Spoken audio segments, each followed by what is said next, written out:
Então, boa tarde a todos. É uma grande alegria para mim estar aqui falando para vocês neste primeiro Congresso Brasileiro de Mídia Católica Conservador. Se bem que eu não poderia fazê-lo ao vivo, nós achamos que a transmissão ao vivo seria um pouco problemática, então eu estou deixando essa gravação pronta antecipadamente. Como não é uma transmissão ao vivo, nós pedimos a um dos organizadores do Congresso, Henrique Lima, que ficasse online aqui pelo Skype para me fazer algumas perguntas que a plateia não poderá me fazer diretamente. Certo? Então, o tema que me solicitaram foi a da espiral do silêncio. A espiral do silêncio é um termo criado uns anos atrás pela socióloga alemã Elisabeth Noelle Neumann para descrever um fenômeno que é, característico da conduta da mídia desde pelo menos, digamos, uns 30 anos atrás.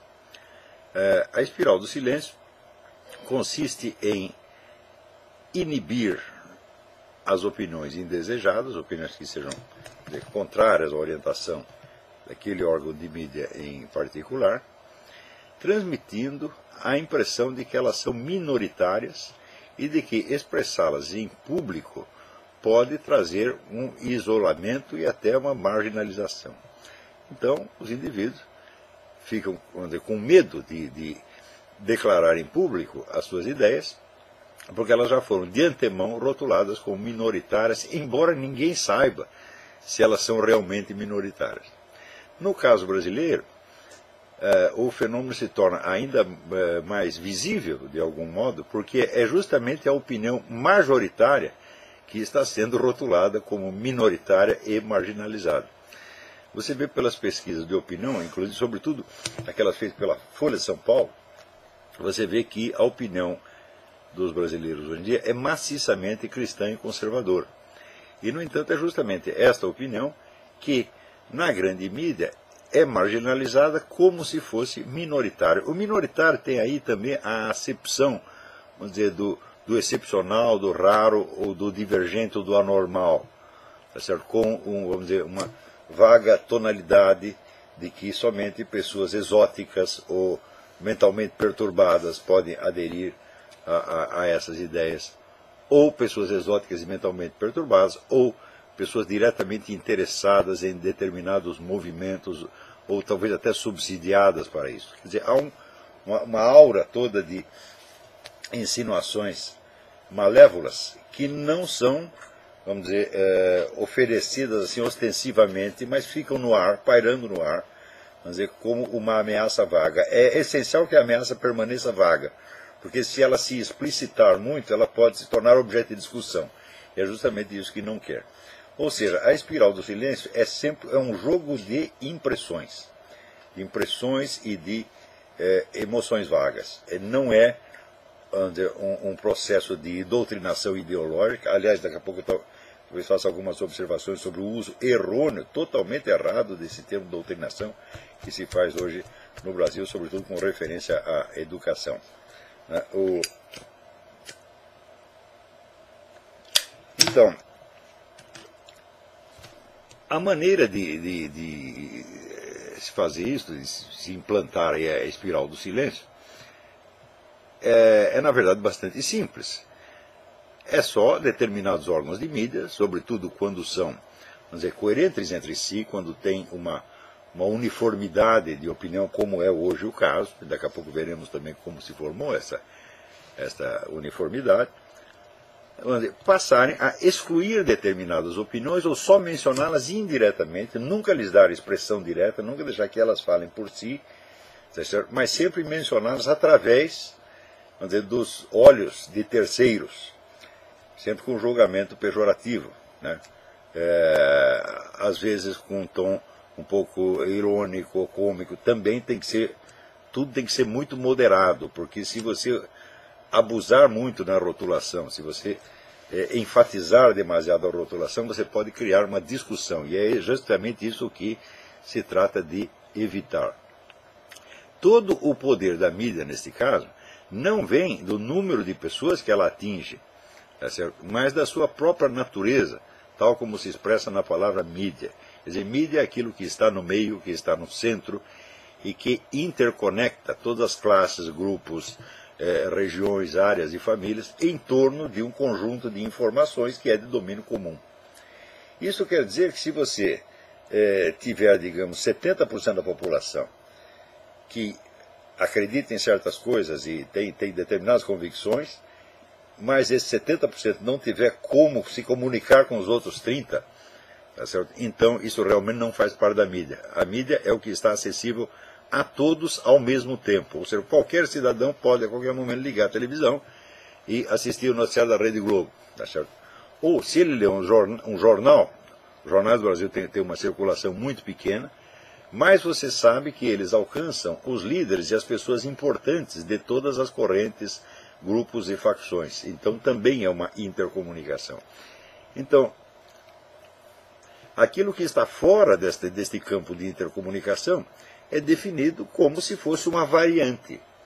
Tá certo? Quer dizer, é uma orientação, um fenômeno minoritário, divergente, exótico, o qual pode ser estudado como objeto, mas ao qual jamais se pode dar voz como se fosse um sujeito ativo. Então você vai transformar um sujeito humano num objeto, tá certo? Que é um objeto que é tal como é examinado, tal como é visto por um outro. Tá certo? A eficácia da espiral do silêncio, ela deriva do fato de que um grupo muito pequeno de pessoas controla a mídia, controla as redações. No momento em que, vamos dizer, as empresas jornalísticas, representadas no caso brasileiro pelo Sindicato das Empresas Jornalísticas, e as redações, representadas, por sua vez, pelos seus respectivos sindicatos de jornalistas, entram num acordo, então, vamos dizer, quantas pessoas estão envolvidas nesta coisa? Vamos dizer, 2.000 no máximo. Essas 2.000 pessoas, então, tomarão a posição como se elas fossem representantes da maioria e, portanto, do padrão de normalidade admitido naquela sociedade. E basta que um jornal confirme outro, um canal de televisão confirme outro, e a linguagem seja mais ou menos uniforme, que automaticamente todas as opiniões divergentes estarão, vamos dizer, marginalizadas, estarão excluídas, sem que seja preciso combatê-las. Quer dizer, são aquelas 2.000 pessoas que falam para toda a sociedade simultaneamente, enquanto os vários grupos só falam para si mesmos. Por exemplo, você tem uma grande maioria católica e evangélica no Brasil. Tá certo? Mas quando assim, os católicos só falam para os católicos, os evangélicos só falam para os evangélicos. Então são grupos específicos. Então não fazem parte, por assim dizer, do debate cultural ou do diálogo na sociedade maior. E excluí-los deste campo da sociedade maior é justamente o objetivo da espiral do silêncio. É claro que a situação criada pela espiral do silêncio é totalmente artificial e fingida. Porém, com o tempo, ela vai se tornando real.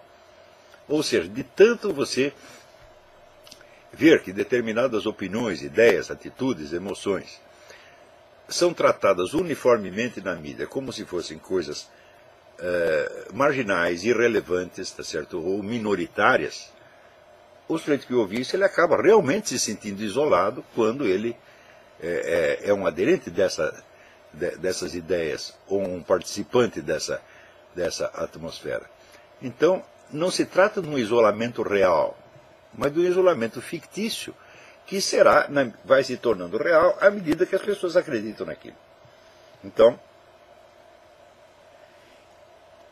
isso também, vamos dizer, é enormemente facilitado pelo fato de que as vítimas do processo sentem, às vezes, que aquilo que estão fazendo com ela na mídia é tão aviltante, é tão humilhante, que elas perdem a vontade de reagir. Como quer dizer, eu não quero me misturar nessas coisas. Então esse sentimento de você ser superior, o sentimento de que o que vem de baixo não me atinge, é um instrumento usado pela própria espiral do silêncio. Tá certo? Então, esta semana mesmo, né, houve aquele caso não sei, um pouco mais de uma semana, daquele repórter não sei o que, Cabrini, que andou falando umas coisas horríveis a respeito do Opus Dei, acusando de crimes. Quer dizer, não é questão de falar mal, é acusar de crime, né? Inclusive homicídio. E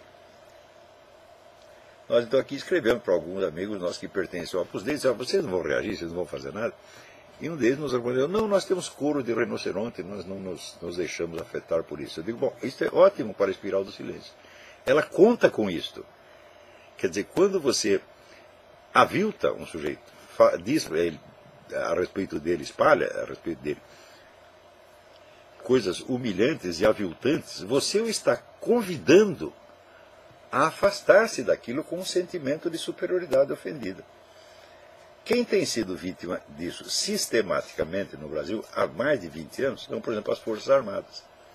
Você vê toda a sorte de acusações contra as Forças Armadas circula livremente em toda a mídia, é uniforme, e com um destaque enorme. E às vezes são coisas tão falsas, tão baixas, tão estúpidas, que os oficiais das Forças Armadas não têm vontade de discutir aquilo, porque eles sentem que vão se rebaixar ao nível do inimigo. Então, o resultado é que reportagens que às vezes são transmitidas por vários jornais, canais de televisão, etc., são respondidas apenas com uma notinha oficial dos ministérios das Forças Armadas, dos comandos das Forças Armadas, sem que tenha relevância alguma. Resultado, decorridos 20 ou 30 anos desse processo, todas as acusações adquiriram já uma credibilidade automática. Porque já que ninguém responde, e aquilo é repetido uma vez, duas vezes, três vezes, né? Então, isso significa que as acusações seguintes já vêm com uma carga de credibilidade prévia.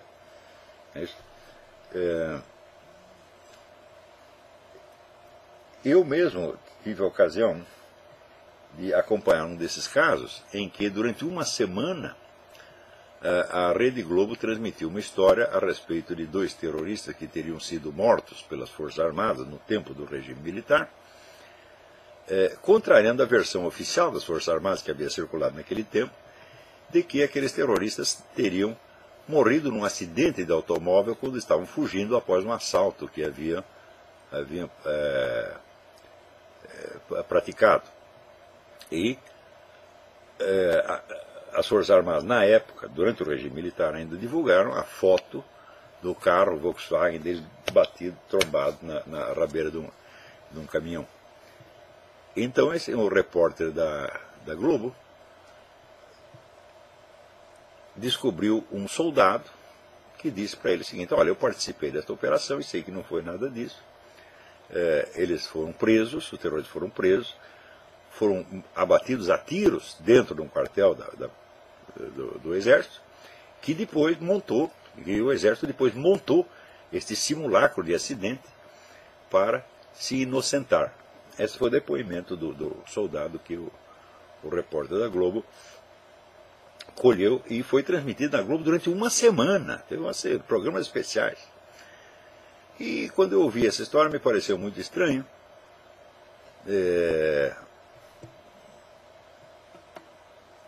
Porque o que me chamou a atenção em primeiro lugar foi assim, na foto que foi divulgada, você viu o carro Volkswagen trombado na rabeira do caminhão, e você via no chão claramente as marcas do pneu freando, as marcas de frenagem no chão.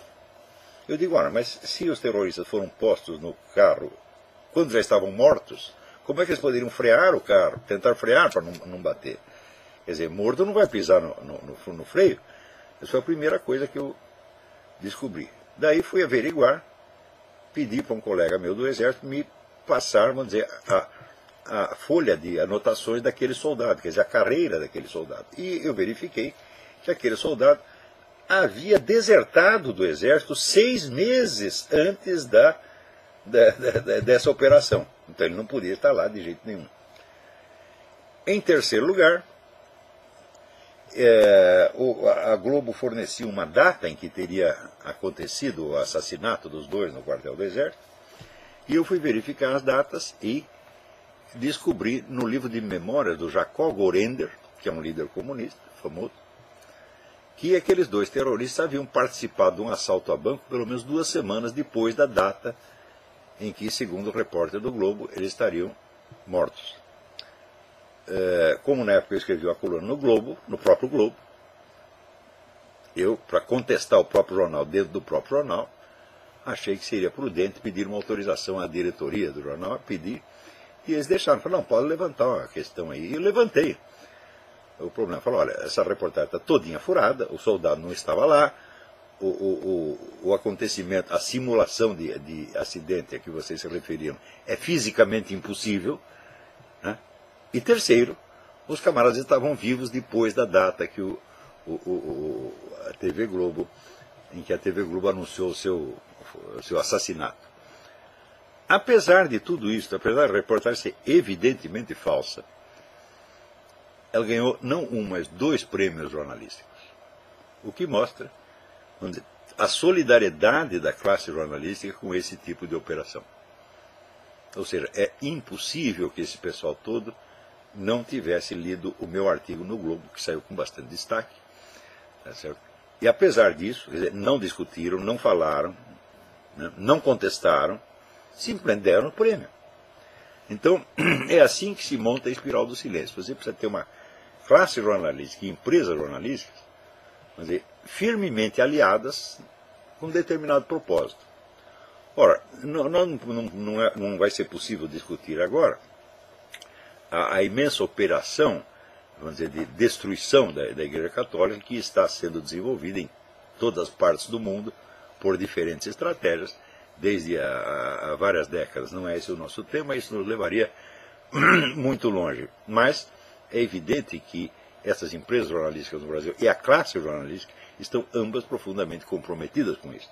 E nada as deterá na aplicação constante da espiral do silêncio. Na verdade, vocês devem até dar graças a Deus de que haja apenas a espiral do silêncio, em vez de uma campanha direta, tá certo, de ataques fulminantes, de acusações criminais, etc, etc. Né? Mas a espiral do silêncio, ela requer que a mídia envolvida conserve, de algum modo, a sua imagem de neutralidade profissional e idoneidade. Então, por isso é que não pode, vamos dizer, partir para a esculhambação direta. Eles não podem xingar vocês, eles não podem inventar muita coisa contra vocês. Quer dizer, as mentiras têm que ser moderadas e não podem ser constantes, tem que ser de vez em quando. E o truque é sempre assim, soltar a mentira e depois deixar que a coisa seja esquecida, tá certo?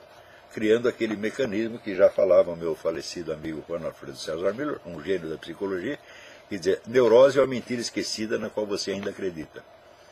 Tá certo? Então, o que importa não é que essas mentiras, calúnias e invencionices sejam realmente acreditadas pela população. Não é, dizer, o que eles estão procurando criar não é uma crença explícita e consciente, mas um conjunto de reações automáticas, que no caso já são, vamos dizer, desfavoráveis à vítima, assim, por hipótese. Tá certo? Então, uma parte da população se voltará efetivamente contra as vítimas, tá certo? Não por acreditar totalmente nas denúncias, mas porque a carga residual das denúncias no anterior já criou um campo de credibilidade, por assim dizer, credibilidade automática, e uma outra parte, que está do lado da vítima, se omitirá de reagir por achar que aquela opinião da mídia, sendo opinião majoritária, ela já é vencedora e não adianta brigar com ela. Ou então, por sentir que a coisa é tão aviltante que ninguém vai querer sujar as suas mãozinhas, né, se metendo a discutir uma coisa dessa. Então, as maneiras de você neutralizar a espiral do silêncio em primeiro lugar, você tem que denunciá-la constantemente. Tem que estudar, pega o livro da Elizabeth Noelle Norman, estudem, vejam como a coisa funciona, tá certo? E, insistentemente, vocês têm que denunciar isso aí por todos os meios que vocês tiverem acesso. Meios que excluem, evidentemente, a grande mídia, mas que podem cercá-la de algum modo. Você verá, quando a grande mídia entra num choque direto com uma parcela grande da população que está interessada em divulgar a verdade dos fatos, a população ganha. Isso aconteceu, por exemplo, eu me lembro assim, no caso dois casos, a candidatura do John Kerry, tá certo? Em que ele se gabava de uma carreira militar muito honrosa, e os seus colegas de exército disseram, olha, não é nada disso, porque ele aparecia como herói de guerra, que tinha levado ferimentos, etc, etc, e apareceu uma entrevista do médico dele dizendo, olha, o ferimento dele era tão grave que eu curei com um band-aid, né? Então, o pessoal do exército começou a divulgar aquilo, e a coisa se espalhou para a internet de tal modo que a grande mídia não podia mais parar aquilo. Então, às vezes é possível, através de uma rede de atuações de massa através da internet, é possível você quebrar as pernas de uma operação de espiral do silêncio ou de muitas outras operações desse tipo. Porém, há muito mais coisas que se pode fazer. Tá certo?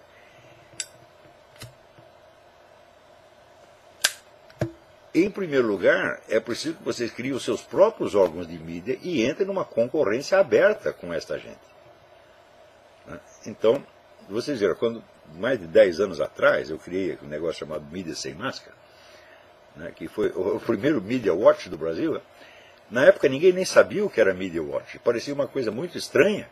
Tá certo? As pessoas viam aquele site, não entendiam direito do que se tratava, e o Mídia Sem Máscara cresceu de uma maneira avassaladora e gerou muitos filhotes. Hoje tem muitos clones do Mídia Sem Máscara, e é ótimo que tenha.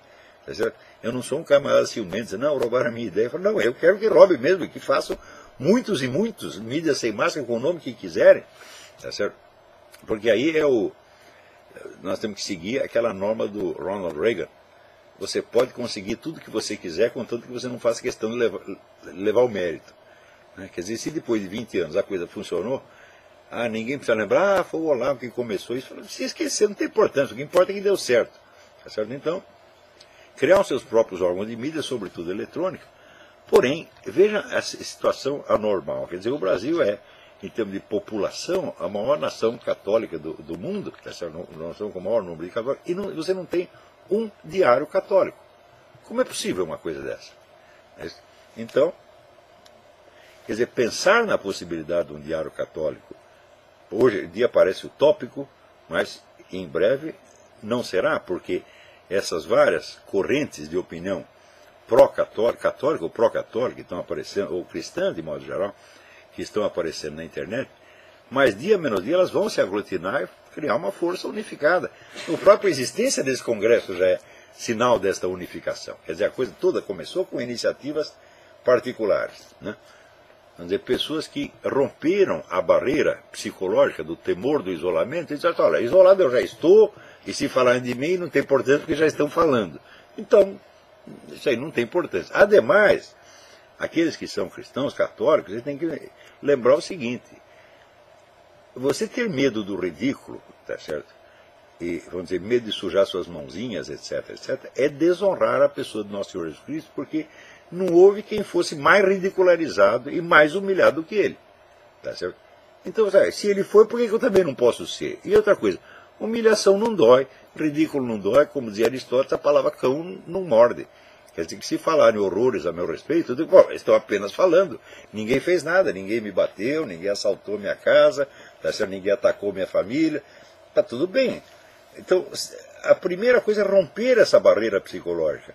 Não ter medo do isolamento. Porque, em primeiro lugar, vocês não estão isolados de maneira alguma, vocês estão num país que tem uma imensidão de católicos, uma maioria imensa de católicos. Então, estão com medo do quê?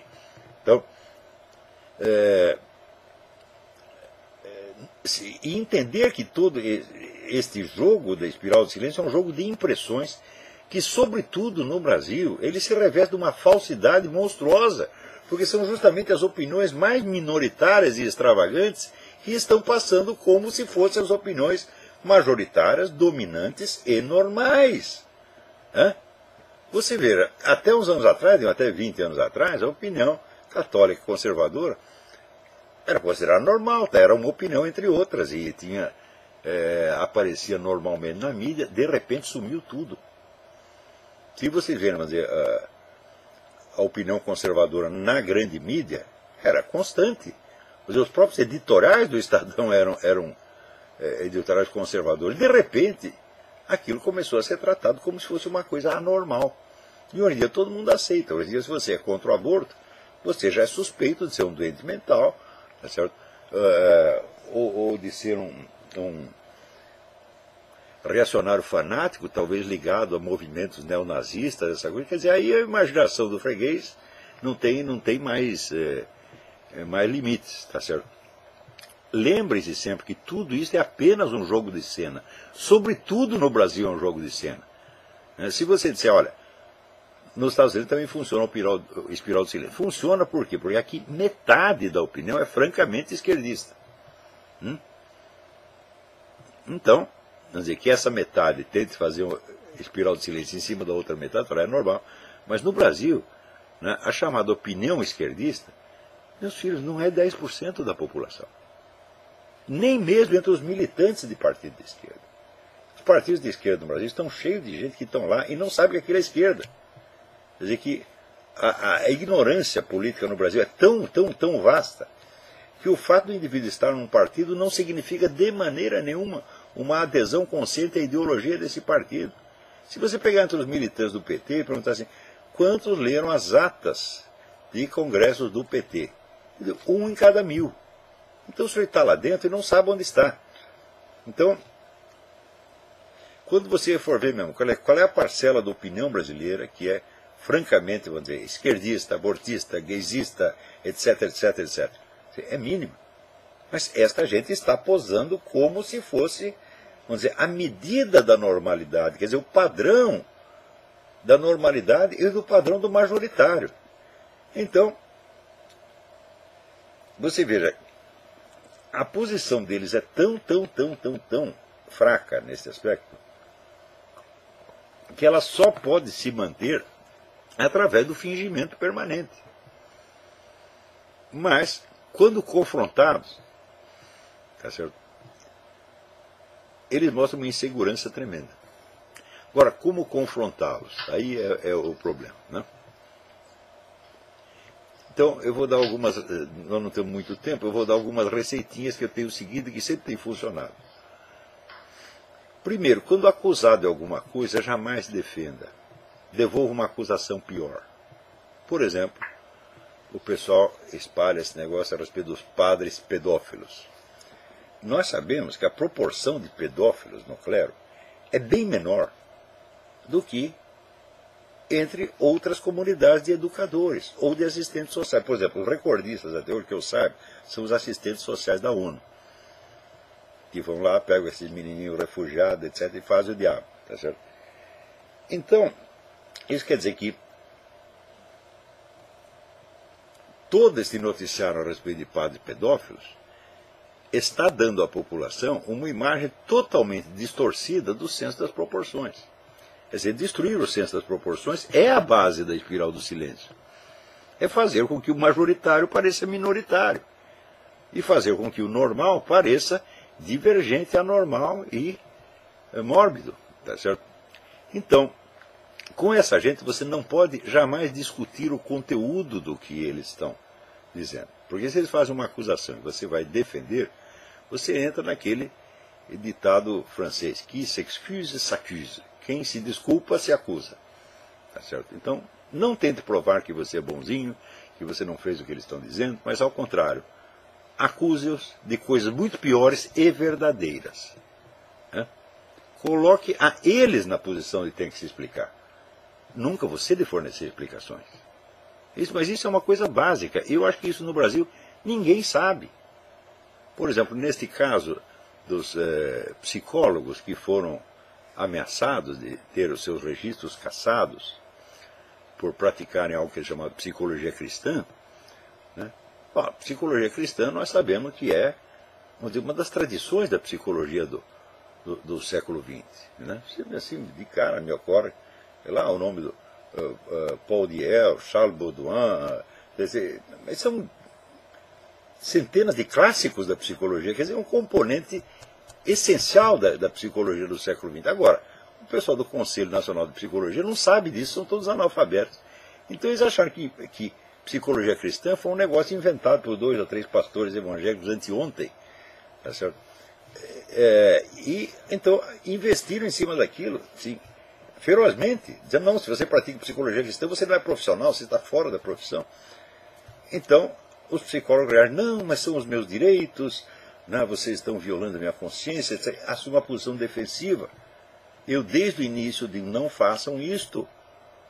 Ataquem esse Conselho Regional de Psicologia pedindo o seu fechamento e a responsabilização penal dos seus chefes por exercerem a profissão sem ter conhecimento dela. São pessoas ineptas e incapazes não só para fiscalizar a profissão, mas para exercê-la. Se você fizer isso, eles vão ficar intimidados e daí voltam para casa quietinho. Agora, se você começa a se explicar, pronto, você já perdeu a briga. Tá certo? Então, com relação aos ataques à igreja, não só a igreja católica, mas outras igrejas também, a primeira coisa é essa, devolva sempre, quando eles fazem uma acusação falsa, devolva uma acusação verdadeira, piorada. Tá certo? Porém, para isto é necessário o quê? Informação. Então, este é o requisito básico de qualquer ação. Se não houver uma central de informações, onde você tenha a história e a ficha de cada uma das organizações e indivíduos que estão metidos nessa operações contra vocês, vocês nunca vão poder fazer nada. Você não pode esquecer que o PT, muitos anos antes dele chegar ao poder, ele tinha um sistema de informações maior do que o sistema de informações do governo. E quem era o chefe, quem era o organizador desse sistema de informações? O senhor Zé Dirceu. Então, ele era o homem que tinha, por assim dizer, o SNI do PT na mão. E por isso mesmo ele pôde ser o chefe do mensalão e fazer tudo o que fez. Né? Então, eu estou esperando, quando é que vão começar a ter, vamos dizer, uma central de informações. Central de informações. Por exemplo, um modelo para isto é o site criado pelo David Horowitz, aqui nos Estados Unidos, que se chama Discover the Network, onde ele dá lá a ficha de cada organização militante esquerdista, a biografia dos seus chefes, tudo o que fizeram, etc, etc. Isso nós temos que ter. Tá certo? De modo que sempre que eles se atacarem por um lado, você o ataca por três. Pô. Quer dizer, todas estas pessoas, vamos dizer, têm sempre uma biografia que não é nada recomendável. Né? Então,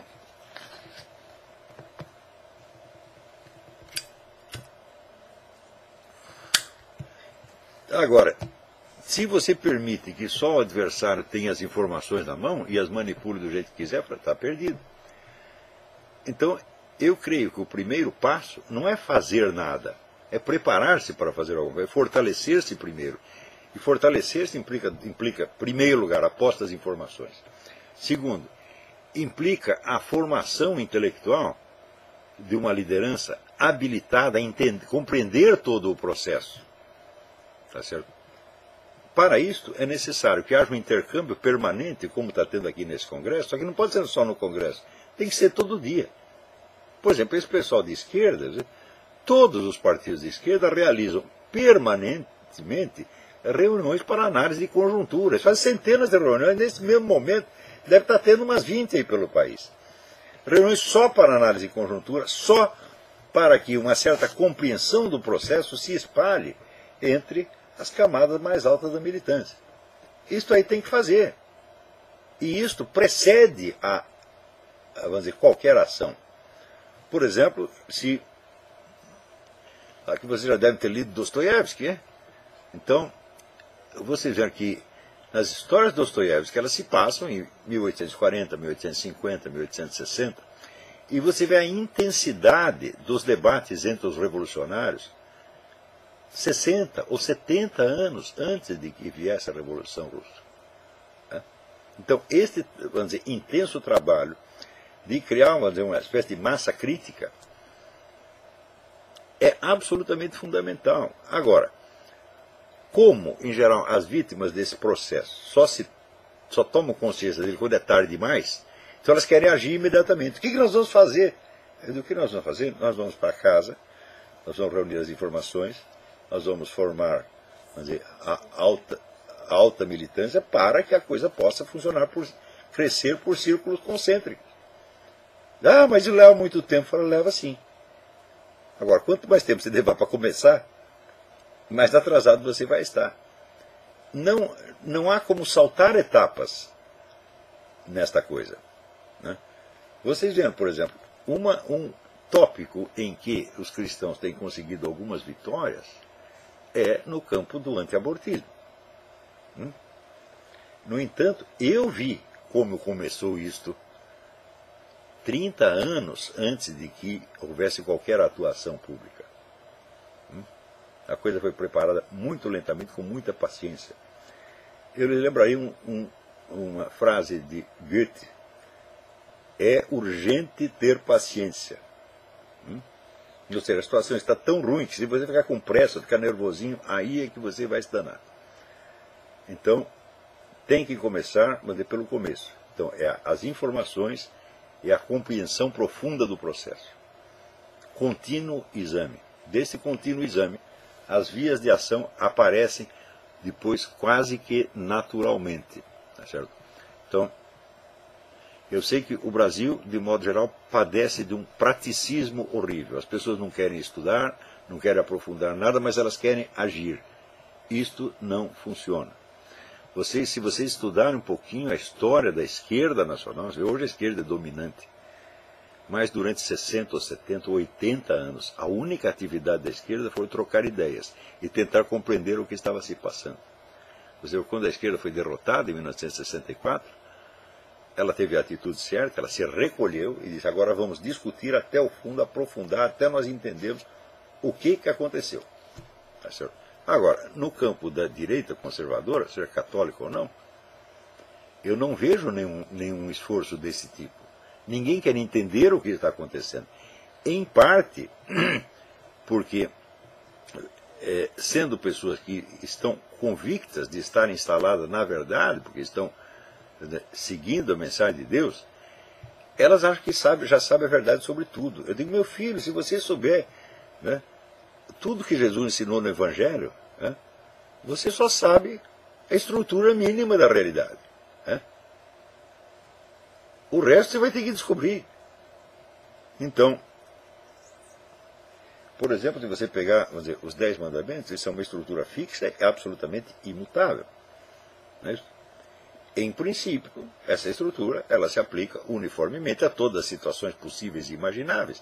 Só que a variação das situações concretas é tão alucinante, que na maior parte dos casos a simples aplicação de um mandamento é um problema que requer 10 ou 20 anos de exame. Não é isso? Se você pegar, por exemplo, agora você me esclareça aqui todas as situações possíveis em que o mandamento de não matar não se aplica. Por exemplo, no caso de defesa própria, guerra, etc, etc, etc. Só para você fazer, vamos dizer, o arcabouço teórico dessas exceções já é uma trabalheira. Quando você tiver todas as exceções teoricamente formuladas, você ainda não tem a solução de todos os casos particulares. Cada um deles vai ter que ser examinado. Então, vamos dizer, a sensação que você tem, o sentimento de estar na verdade, contribui para o seu erro. E eu conheço isso aí, o pessoal religioso, praticamente todos eles padecem disso. E, sobretudo, padecem daquele negócio de acreditar assim: olha, Deus disse que as portas do inferno não prevalecerão sobre a igreja. Eu disse: escuta, sobre a igreja, não sobre você. Ele fez essa promessa para a igreja em geral, não para a sua pessoa. Então, você não está dispensado, tá certo, de agir e dar o melhor de si, contando com a esperança de uma promessa divina. Porque isso aí é você chantagear Deus. E olha, que tu disse que não vai prevalecer, o diabo não vai prevalecer, então agora mexa-se. O número de cristãos que fazem isso, não só na igreja católica, mas protestante também, é enorme. Tá certo? Então, todo o trabalho que os nossos adversários tiveram, tá certo, para armar toda essa cama de gato para nós vamos ter que ter um trabalho muito maior. Isso leva tempo e leva esforço. E não esqueçam, a coisa começa realmente com a informação e a compreensão do processo. Se nós perguntarmos assim: quantos aqui leram o livro da Elizabeth Noelle Neumann? Resposta: eu acho que 2. Eu e mais um outro. Talvez mais. Por que esse livro não está ainda traduzida em português por uma editora católica, para que todos os católicos entendam o processo. Porque ninguém achou que isso é importante. Então, também não basta editar, é preciso que seja distribuído. Cada um dos membros desse congresso, cada um que está me ouvindo tem que ler esse livro e ver como é que as coisas funcionam. Tá certo? E não é só esse livro, são muitos. Por exemplo, livros sobre... Eu lembro quando o primeiro livro sobre a estratégia gramsciana, que foi no Brasil, foi publicado por mim, a não ser os livros dos gramscianos propriamente dito. Né? Quer dizer, numa época em que Antônio Gramsci, segundo as pesquisas, era o autor mais citado em trabalhos universitários brasileiros, não havia um único trabalho a respeito que não fosse gramsciano. Então o primeiro que lançou fui eu, foi A Nova Era da Revolução Cultural, em 1993. A primeira reação que eu vi a isto apareceu 8 anos depois, quando um general publicou um artigo num jornal militar comentando alguma coisa a respeito. Levou 8 anos para mover o primeiro neurônio na cabeça das vítimas. Né? Eu digo, olha, esse negócio de espiral do silêncio, também nós estamos falando disso há um tempão. Eu acho um sintoma muito bom, tá certo? Muito auspicioso que exista este congresso. Mas não esqueçam, nós estamos muito atrasados e o que nós temos a fazer é um trabalho gigantesco. Então, a central de informações, né, reunir os livros essenciais, dar permanentemente cursos, conferências e debates só para a compreensão do processo, não é para tramar nenhuma ação. É só a compreensão profunda do processo que vai inspirar as ações corretas nos momentos decisivos. Tá certo? Então, eu acho que era isso que eu tinha a dizer. Aqui, se o Henrique Lima, que está me ouvindo, tiver alguma pergunta, pode fazê-la agora e os outros ouvintes se beneficiarão da resposta.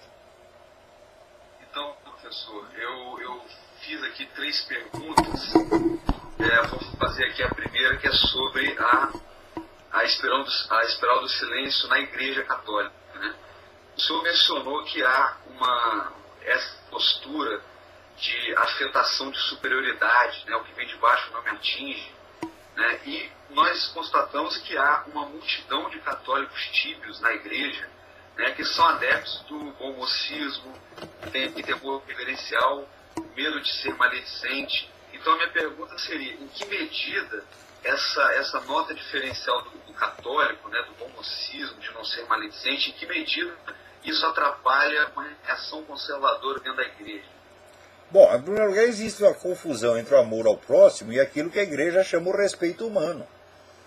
Quer dizer, você não quer desagradar as pessoas, você não quer pisar no calo delas, tá certo? Você não quer falar grosso com elas, tá certo? Você só quer amansá-las e apaziguá-las. Ora, o apaziguamento, né? Aqui, por exemplo, o pessoal conservador nos Estados Unidos já entendeu há muito tempo que apaziguar, o tal do appeasement, sempre funciona ao contrário. Porque, como dizia o Donald Rumsfeld, a fragilidade atrai agressividade, a fraqueza atrai agressividade.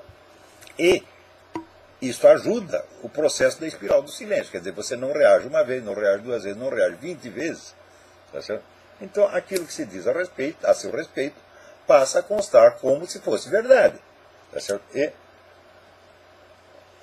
Então, também há um mecanismo psicológico de você camuflar o medo e a covardia sob uma afetação de superioridade. Quer dizer, você está com medo de brigar, e na verdade você diz que você não quer se sujar, não quer se rebaixar, quando sua obrigação é justamente entrar na briga. Não, quer dizer, não tem como escapar. Né? Em segundo lugar,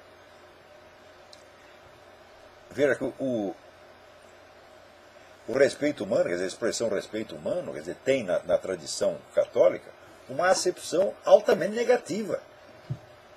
Quer dizer, o respeito humano faz com que você desrespeite a igreja, desrespeite a Deus, desrespeite Nosso Senhor Jesus Cristo, passe em cima de tudo, porque você acha que manter a paz com esses desgraçados é mais importante do que você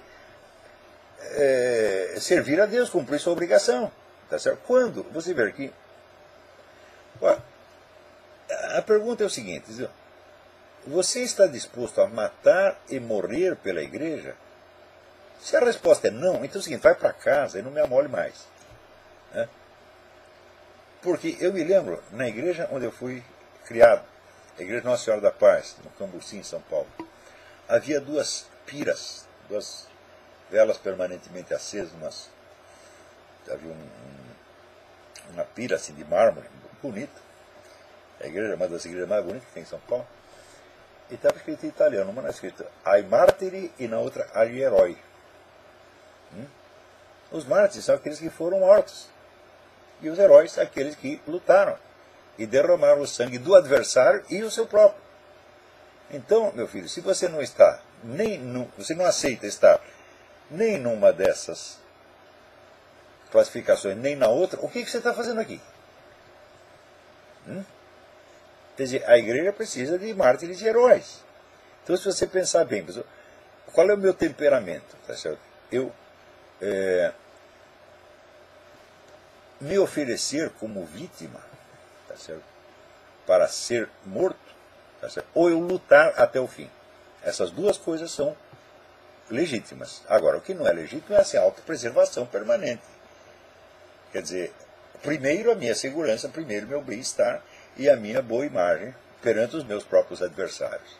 Tá certo? Você precisa ver que é possível, em certas circunstâncias, é possível você ter um debate educado com os seus adversários quando se trata de pessoas honestas, que estão simplesmente enganadas. Mas no Brasil faz muito tempo que isso não acontece. Nesse pessoal da esquerda não tem mais ninguém honesto. O Zé Dirceu é uma espécie de modelo de todos, são todos assim.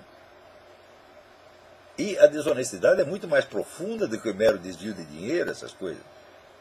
Então, quer dizer, não dá tempo de nós entrarmos nesse detalhe da psicologia esquerdista, mas olha, acreditem, ela é muito feia. Vamos lá, tem segunda pergunta? Não sei se eu respondi satisfatoriamente a primeira. Não, perfeito. Professor, a segunda pergunta seria sobre a espiral do silêncio eleitoral. Né? Nós vamos agora ter no Brasil o segundo turno das eleições municipais e nos Estados Unidos as eleições presidenciais.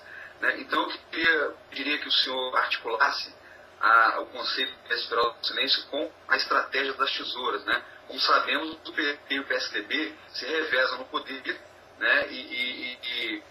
Por exemplo, o PSDB se recusa a denunciar o Foro de São Paulo, as Farc, etc. Exemplo disso é a afirmação do Lula de que não havia candidatos de direita nas eleições. Nas duas últimas eleições ele disse isso. Exato. Então, que bom, olha como a nossa democracia está perfeita, agora só temos candidatos de esquerda. Ora, todo o plano da esquerda, a partir de 64, foi de conquistar primeiro o que chama hegemonia. A hegemonia é o controle das consciências. Não é ainda o domínio político. A hegemonia consiste em fazer fazer todo mundo pensar do jeito que você quer, sem que as pessoas identifiquem isso como uma adesão clara ao comunismo. Já dizia o Antônio Gramsci que o partido tem que adquirir, vamos dizer, aquele poder onipresente e invisível de um mandamento divino, de um imperativo categórico. Ou seja, aquilo que é absolutamente obrigatório pensar, aquilo que só os anormais e loucos não pensam. Quando todo mundo pensar assim, sem saber que é comunista, então aí está na hora de tomar o poder. Isso quer dizer, a esquerda já dispunha da hegemonia muito antes de chegar ao poder. E quando chegou ao poder, então você viu imediatamente a expressão eleitoral disso, tá certo? Onde a democracia, a concorrência democrática, se identificou com aquilo que Lenin chamava o centralismo democrático, quer dizer, a livre discussão dentro dos partidos de esquerda ou entre os partidos de esquerda, com exclusão de tudo mais. Agora, antes de ser excluído do panorama eleitoral, já estavam excluídos do debate cultural, da grande mídia. Vocês viram, se você pensar assim, quando foi excluído da mídia brasileira o último porta-voz de um pensamento legitimamente conservador? Isso aconteceu ainda durante o regime militar, quando tiraram o Gustavo Corsão do Globo, por iniciativa de um cidadão chamado Luiz Garcia, que é um comunistão histórico, e, evidentemente, sob pretextos apolíticos. A Igreja contribuiu para isso, porque ele estava tomando posição contra o Concílio Vaticano II, então houve lá uma série de bispos que apoiaram a sua exclusão. Hoje, talvez eles entendam o suicídio que fizeram. Tá certo? Porque tudo o que... eu recomendo para vocês a leitura de um livrinho, é um livrinho de 50 páginas, Michael Davis, que é um grande historiador católico. O livro chama-se Liturgical Shipwreck, o naufrágio litúrgico, onde ele diz, olha, o que quer que você pense, sem querer discutir, né, o conteúdo, a linguagem da nova missa, o fato é que ela é um fracasso. As pessoas simplesmente foram embora. Ninguém a deseja. Quer dizer, essa história de que a missa dita nas línguas locais e numa linguagem mais popular, etc., iria atrair pessoas, etc., funcionou exatamente ao contrário, ao contrário. Porque se tem uma coisa absurda, é você dizer, não, todo mundo tem que entender o texto da missa. Eu digo, mas meu Deus do céu, Santo Tomás de Aquino não entendia o texto da missa perfeitamente. Por que você diz que aquilo é um mistério? Ó raios! É porque nenhum de nós entende. Então existem apenas vários níveis de desentendimento. Aquilo não é para ser compreendido. Ninguém, você não pode exigir que ninguém compreenda aquilo. Nós compreendemos até um certo ponto mínimo. Quando tem a consagração da hóstia, o que diz o padre? Eis o mistério da fé. Mysterium Fidei. Ou seja, o padre também não está entendendo. Então, se é para não entender, tudo faz não entender em latim como não entender na sua língua vernácula, meu Deus do céu. Aqui não é para ser entendido, é para ser visto. Aquilo é uma coisa que está realmente, é um acontecimento e não uma teoria.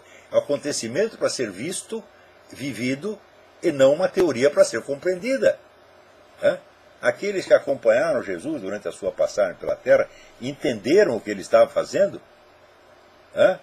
Você quer dizer que os apóstolos que estavam no barco, quando Jesus mandou a tempestade parar, entenderam tudo direitinho? Eles não entenderam, eles viram. Eles vivenciaram o mistério. E aí a missa é para isto. Não é, vamos dizer, uma lição de teologia para você entender. Tá certo? Então, é evidente que, não quero entrar nessa discussão das mudanças que houve no texto da missa, mas a simples adoção das línguas vernáculas criou a ideia de um falso entendimento, quer dizer, uma falsa popularização. Quer dizer, nós vamos aqui popularizar, né, o desentendimento geral. Tá certo? Então, aqueles que profetizavam que isso ia acontecer, tinham toda a razão. Agora, o que custa dizer, meu filho, nós estamos errados, vocês estão certos. Então, essa teimosia, que eu acho que é a teimosia satânica, tá entendendo? De você insistir na sua teoria, quando todos os fatos estão mostrando que você estava errado, é uma bobagem. Muitas vezes nós temos que aceitar fatos que contrariam, que chocam a nossa razão. Porque o fato tem predomínio sobre a razão. Isso também é difícil a pessoa entender. O sujeito acredita naquilo que ele pensa. Mas acontece aquilo que dizia Santo Tomás. Nós pensamos e falamos com palavras. Deus fala com palavras e coisas. Isso quer dizer que a realidade, o conjunto dos fatos, da história, da natureza, etc., é um discurso divino. Deus está nos ensinando permanentemente através dos fatos. Então, mesmo que os fatos contrariem a nossa teoria, e mesmo quando eles contrariam a nossa teologia, nós temos que dizer, nós estamos errados e Deus está certo, porque a gente pensava que era de um jeito, mas Deus fez acontecer do outro. Isso pode me escandalizar. E, constantemente, nós somos escandalizados pelos fatos. Eu lembro que, assim, quando houve a primeira cruzada e os cristãos perderam, São Bernardo de Clairvaux, ele disse, o destino, vamos dizer, a derrota que Deus nos impôs é tão incompreensível que, pelo simples fato de não se escandalizar com ele, alguém já vira santo. Basta você não se escandalizar com isso, e você já será um santo. Veja o tamanho do escândalo. Então, você vê a perplexidade, né, diante dos fatos, assim, é a condição humana. O que diz Cristo no alto da cruz? Pai, por que me abandonaste? Você vê que naquele momento de desespero, ele mesmo não estava entendendo. Então, se até o Cristo pode ficar perplexo, por que nós não podemos?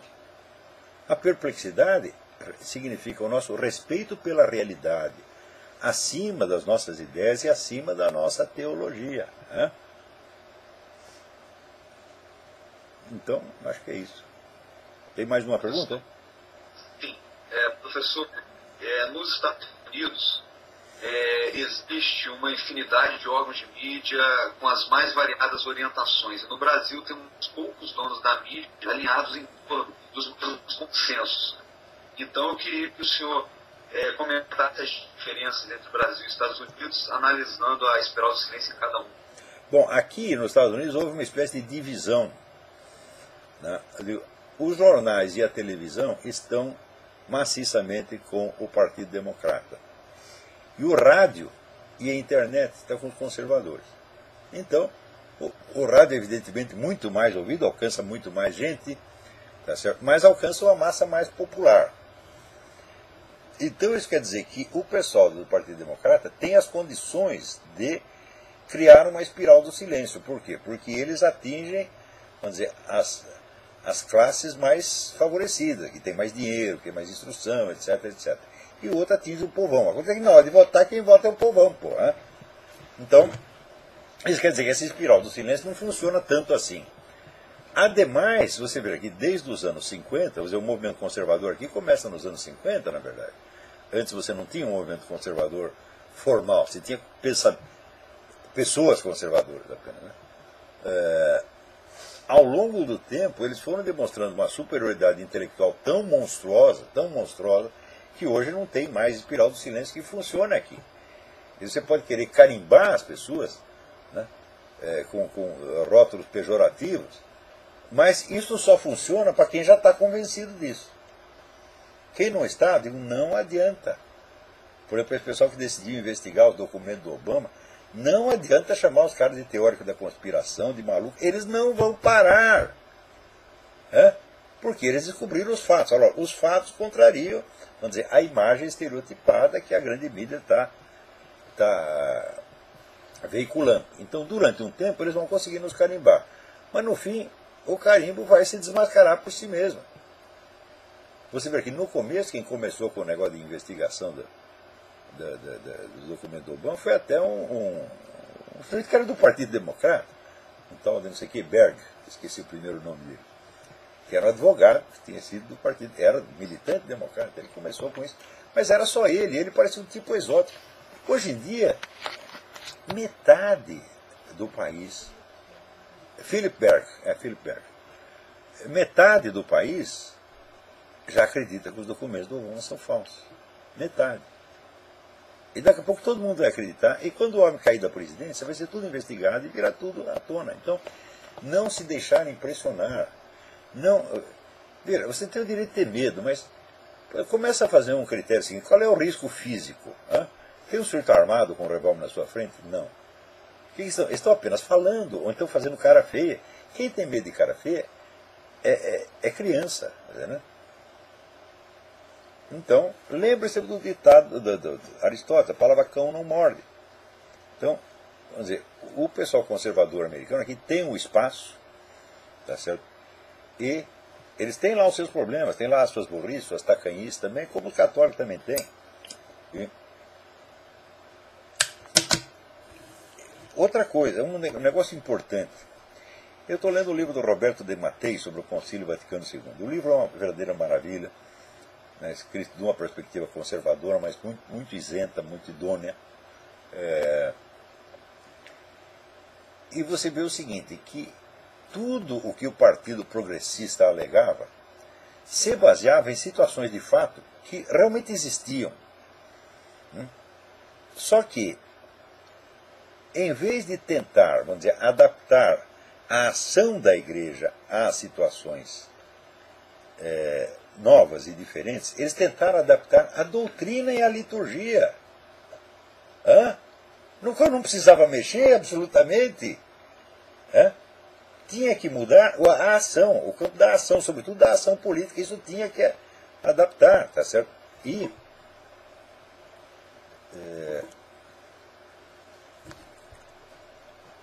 no entanto, mas o que a liturgia tem a ver com isto? E o que a teologia tem a ver com isto? Quer dizer, eles diziam, um concílio apenas pastoral, mas acabou mexendo na doutrina profundamente, meu Deus do céu. Então, eu sei que quando há uma situação de crise, uma situação esquisita, você fica abalado e você começa a duvidar até das suas crenças mais fundas. Mas esta, frequentemente, é uma reação histérica, exagerada. Às vezes o que você precisa mudar na sua conduta é muito pouco. Você não vai precisar fazer. Para você fazer uma revisão de tudo, eu digo, meu Deus, só se o próprio Deus lhe impusesse isso, está entendendo? Então, as situações novas do mundo moderno não eram tão profundas, né, ao ponto de abalar a própria doutrina da igreja ou de pôr em dúvida a liturgia. Por exemplo, você podia mudar a linguagem das comunicações católicas, meu Deus do céu. Quer dizer, você não pode continuar eternamente falando como se você fosse um editorialista do Observatório Romano que tem que falar naquela linguagem hierática, aquela coisa. Não! Você tem que falar numa linguagem pão, queijo, tá entendendo? Ainda que ofendendo as pessoas. Eu lembro que até surgiu uma discussão, de se os santos falavam palavrões ou não. Daí apareceu um monte de exemplo de santos, São Francisco de Assis, São Bernardo. Na hora H falavam palavrão, sim. Porque você não pode confundir, vamos dizer, a sua religião com a polidez burguesa, com uma ética vitoriana. Você está entendendo? Quer dizer, nós não somos aristocratas na corte britânica do século XIX. Nós somos católicos, quer dizer, nós somos guerreiros, nós somos cruzados. Quer dizer, você imagina qual seria a linguagem dos cruzados? Se você estuda a história da nobreza medieval, eram todos uns bárbaros. E, no entanto, se santificaram no campo de batalha derramando seu sangue. Ninguém pediu para eles serem educados. Tá certo? Quer dizer, em matéria de má educação, eu já tenho dado alguns exemplos absolutamente formidáveis. Então, mas, bom, deu para ouvir a minha resposta, não deu? Deu para ouvir, sim. Então, perfeito. Então, vamos parar por aqui, porque acho que já até passei do tempo que me foi assinalado. Agradeço muito este convite. Vocês todos estão de parabéns por fazer esse congresso. Mas eu espero, sinceramente, que esta atividade não se interrompa aqui. E, de fato, eu espero que se crie imediatamente uma central de informações que reúna tudo o que todos nós precisamos saber a respeito do que esses inimigos estão aprontando conosco. Então, Deus abençoe a todos e muito obrigado.